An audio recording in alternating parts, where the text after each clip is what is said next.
Next Delhi రాజకీయాల గురించి చెప్పి ఏపీ రాజకీయాలు వెళ్దాం. ఏంటి ఊహించిందేనా, ఊహించగలిగి అలా వచ్చిందంటారా? ఇప్పుడు సాధారణంగా మనకి ఉద్యోగాల్లో చేస్తున్నాం అనుకోండి, ఎవరికైనా 60 ఏళ్ళకి రిటైర్మెంట్ ఉంటుంది.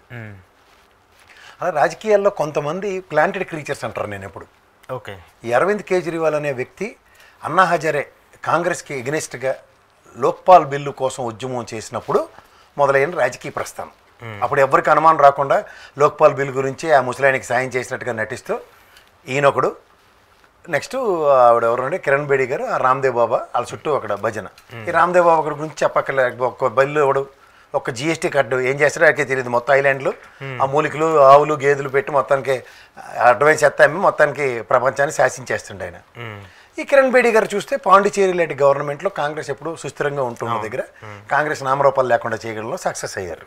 అండ్ గవర్నర్ పదవిలో ఉంటున్నప్పుడు ఏం చేయగలరు, ఎలా బుల్డోస్ చేయొచ్చు అన్నదానికి ఆవిడ కిరణ్ బేడి గారు ఒక నిలువెత్తు నిదర్శనం.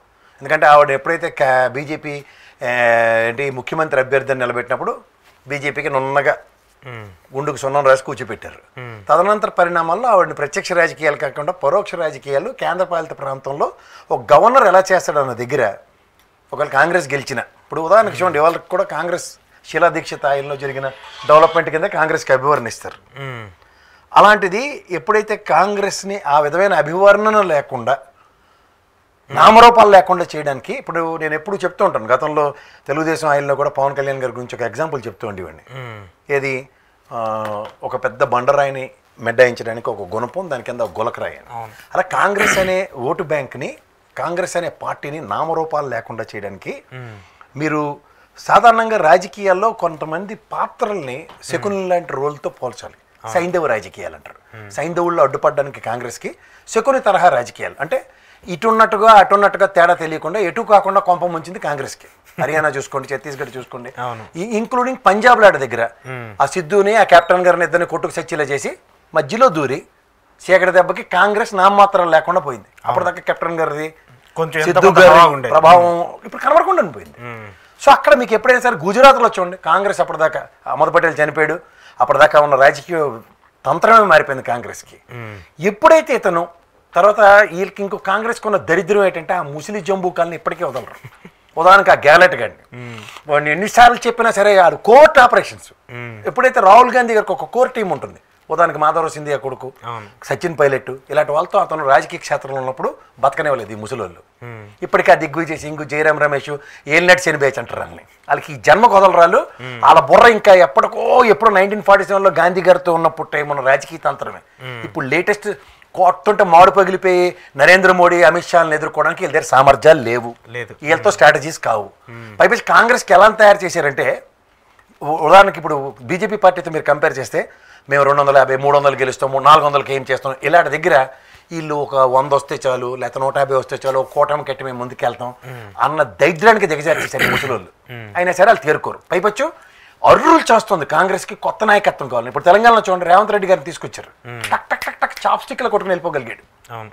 అదే పాత ఎవరికైనా ఇచ్చుంటే హనుమంతరావు గారు రాహుల్ గాంధీ గారికి రాజీవ్ గాంధీ గారికి వీర విధేయుడని ఇంకో పెద్ద ఆయన ఎవరినో చూసి ఈయన మరి మామూలు మనిషి కాదు, సోనియమ్మకి వీర విధేయుడు ఇలాంటి కథలు విని పొరపాటును పోయి ఉంటే కాంగ్రెస్కి మళ్ళీ పాత స్థానాలే.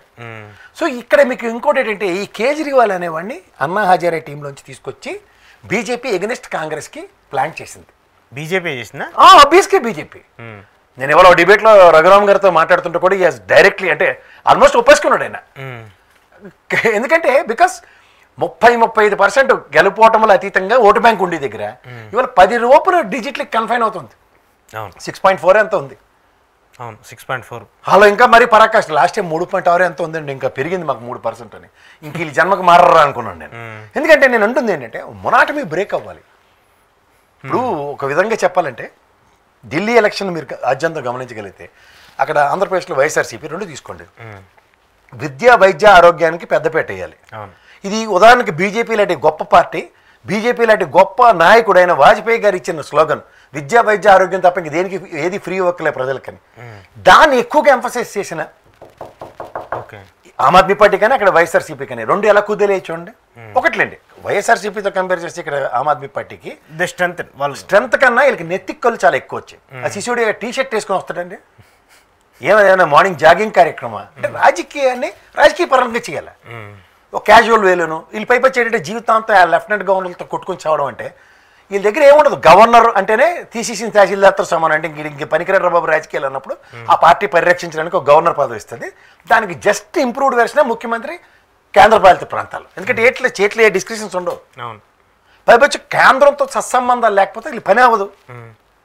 అలాంటి దగ్గర మీరు షీలా దీక్షిత్ మార్క్ని నేను ఎన్నిసార్లు చెప్పాను, యూపీఏ 2 టెన్యూర్లో ఆవిడ success narration is very very very high. ఎందుకంటే ఢిల్లీ అభివృద్ధి చెందిన విధానం ఒక డిఫరెంట్ ప్లేస్లో అయింది. అది కాంగ్రెస్ గవర్నమెంట్ కేంద్రంలో ఉంది, యూపీఏ పరంగా ఉంది కాబట్టి. అదే ఇప్పుడు బీజేపీ పరంగా ఉన్నప్పుడు వాళ్ళు చెప్పి ఆ పొగడి కబురు ఒకటి ఉంటుంది, డబుల్ ఇంజిన్ సర్కార్ అని, దానికి ఉపయోగపడుతుంది. అంతకన్నా ఏమీ లేదు. కానీ ఇక్కడ ఏంటంటే తాత్కాలికంగా మనం ఏమీ చేయలేని కాంగ్రెస్ని శాశ్వతంగా పరిష్కరించడానికి ఈ అన్నా హజారే ధర్మం అని ఈ కేజ్రీవాల్ అటువంటి ఎప్పుడైతే ప్లాన్ చేశారో మీరు ఎలా చూడండి, రాజకీయ క్షేత్రంలో అలా కనుమరుగు కాకపోతే చూడండి. స్పాన్ ఆఫ్ నో టైం మీరు గమనిస్తే సమాజ్వాదీ పార్టీ కానీ లేదంటే మా శరద్ పవార్ గారు కానీ వీళ్ళందరూ రాజకీయ ఉద్దండులు. వీళ్ళ పార్టీలు ఏమైనా నేషనల్ పార్టీలు అవలేదు. ఎందుకంటే ఈ కరకరకరమ కాల మధ్యలో తిరిగిన పాపానికి ఎంత వాళ్ళ ప్రమేయం లేకుండా కాదు. గుజరాత్ మీకు నేను చెప్తున్నాను కదా ఎలా స్పాన్ ఆఫ్ నో. ఛత్తీస్గఢ్ ఏమైంది, హర్యానా ఏమైంది, చాలా చాలా ఇవన్నీ ఆమ్ ఆద్మీ పార్టీ లిటరల్గా డ్యామేజ్ చేసింది. కానీ మీరు రెండు గమనించండి, విభీషణుడు రణతంత్రం అంటే విభీషణుడు ఇటు నుంచి వచ్చి రాముడికి సాయం చేస్తే గెలుపుకి, శకునిగాడు ఇక్కడ ఉండి వీళ్ళు ప్రాణాలు తీసి ఓటమి మొత్తం ఉన్న వాళ్ళందరూ 100 మంది పైన ఉన్నా సరే నొన్న గుండు గీయించడానికి ఎలా ఉపయోగపడిందో చూడండి. ఆ తరహా రాజకీయం ఆమ్ ఆద్మీ పార్టీ చేసింది. అసలు మీరు ఒకటి గమనించారా, బీజేపీ పార్టీలో ఎవడైనా జాయిన్ అయితే వాషింగ్ పౌడర్ నిర్మ, లేకపోతే ఇప్పుడు కాంగ్రెస్ పార్టీ పరంగా వెళ్ళినా సరే ఇప్పుడు ఇంత డ్యామేజ్ జరుగుతుందన్నా సరే కాంగ్రెస్ నువ్వంటే ఐఎన్డీఏ కూటమి అంటేనే నాకు ఇష్టం, ఐఎన్డీఏ కూటమి అంటేనే నాకు ఇష్టం అంటే దీనికి కూడా అమరాబుద్దుల్లా గారు అమూలకంగా రామాయణం కథ ఏదో పెట్టి విభీషణ్ అనుకుంటాను ఇటు చెక్కు ఇష్టం మర్చిపోయాడు కాదు. ఇప్పుడు ఇండియా కూటమిలోనే ఉన్నారు వాళ్ళు, ఎందుకు ఎలక్షన్స్ వచ్చేసరికి డిఫర్ అవ్వాల్సి వచ్చింది? వాళ్ళకి పైనుంచి ఇప్పుడు తోలు బొమ్మలు అట్లా ఉంటారు సార్, చేతుల్లో ఎలా వేలు కదిలితే ఆ బొమ్మలు ఆడతాయి. కానీ అదే బొమ్మలు మాసేట ప్రదర్శన చేస్తున్నాయి అనుకుంటే అది కాంగ్రెస్ ఒక్కరికే అది తెలుస్తుంది, బొమ్మలు మాసేట బ్రహ్మాండంగా ప్రదర్శిస్తున్నాయని. కానీ చేతులు వేలు కదులుతుంది బీజేపీ అని తెలుసుకోలేకపోతున్నారు మాలోకాలు. మీరు కాబట్టి చూడండి ఎక్కడ కాంగ్రెస్ ఉందో మీరు ఉత్తరప్రదేశ్, వెస్ట్ బెంగాల్ ఇవన్నీ గమనించండి. 30 ఏళ్ళు పరిపాలించిన వాళ్ళు నామరూపాలు లేకుండా పోతారండి దారుణంగా, చాలా దారుణంగా.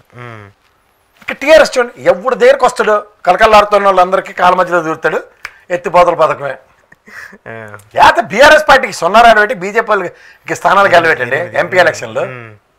ఎవరు ఊహించిన విధంగా మనోడే అందరినీ భలే వచ్చకేస్తాడు. కేసీఆర్ని కూడా టీఆర్ఎస్ తీసి బీఆర్ఎస్ పెట్టు, నాదేంది కదా నీదే వద్ది, ఇలా తగిలిన తమాషా చూసే బ్యాచ్. దాని ఏంటి అలా కూసే గాడిది వచ్చి మేసే గాడిదని చెరగొట్టిన బ్యాచ్ ఇది. మొత్తం అందరూ ఎత్తిపోతలే చూసుకొని కావాలంటే. ఇది కాదా మీరు చూడండి, నిజమే. లేకపోతే దిక్కుమాల లెక్కర్ స్కీమ్ రూపాయి పట్టుకున్నాడు ఎవడన్నా, యువతలకి తెలంగాణకు మంటెట్టేసాడు, అక్కడ వైఎస్ఆర్సీపీకి మంటెట్టేసాడు.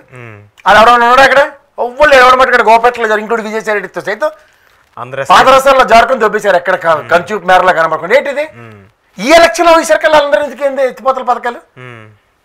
సో తర్వాత మీరు ఎస్కేప్ అయిపోయిన తర్వాత ముందు మీరు అందరూ గోపెట్లలో సురక్షిత ప్రాంతాలు వెళ్ళండి, కేజ్రీవాల్ గండి ఎత్తేస్తున్నాం మీరంతా ఎంత ఆఫ్టర్ అన్న కార్యక్రమం తెరలేపారు.